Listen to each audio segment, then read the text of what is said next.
msongamano wa maduka makubwa pamoja na masoko makubwa nchini Tanzania, huku wakazi wakinunua chakula, maji na bidhaa nyingine muhimu kwa wingi. Hali hii ya ununuzi wa dharura imehusishwa moja kwa moja na hofu ya kufanyika maandamano mengine ambapo imepigwa marufuku na jeshi la polisi tarehe 9 Disemba. Wakati baadhi ya wananchi wanajitayarisha kwa hofu ya kukosekana kwa bidhaa, wengine wanasema ni tahadhari ya kudhibiti hatari zinazoweza kutokea kutokana na machafuko ya kisasa. Wachambuzi wa masuala ya kijamii wanasema hali hiyo inaonyesha jinsi wananchi wanavyoweza kuhofia matokeo ya kisiasa na kuibua tabia za kijinga mapema.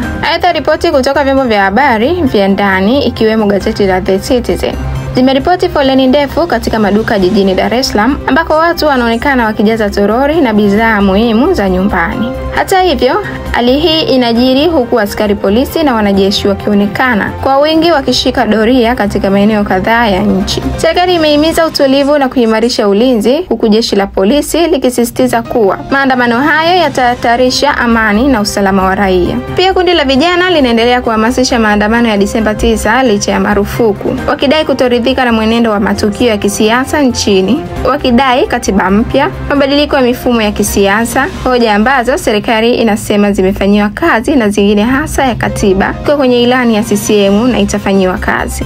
Maandamano ya Oktoba 29 yalisababisha vifo na uharibifu wa mali za umma na binafsi, jambo lililochochea serikali kuongeza ulinzi na kufuatilia kwa ukaribu shughuli za wanasiasa na wanaharakati. Wiki iliyopita, Rais Samia aliwahakikishia wazee wa Dar es Salaam kuwa serikali imejipanga kukabiliana na hali yoyote itakayojitokeza. Likija wakati wote tumejipanga, tutasimama na kulinda nchi hii kwa nguvu zote. Tuele tugange yajayo, lililopita limepita.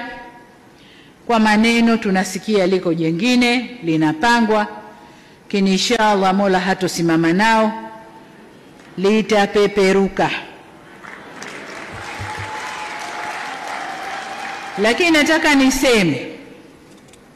niseme, nilimsikia mmoja katika waandaji wa nje anasema hebu tarehe 9 liakhirisheni, nendeni subirini Christmas, kwa sababu sasa hivi wamejipanga.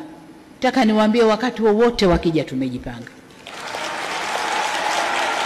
Kauli hii inaashiria kuwa mamlaka zipo makini katika kuhakikisha usalama wa raia na mali zao, lakini pia inaonyesha namna serikali inavyochukulia hofu ya wananchi kwa uzito na kutaka kuhakikisha usalama wao na kuendelea kwa shughuli kawaida.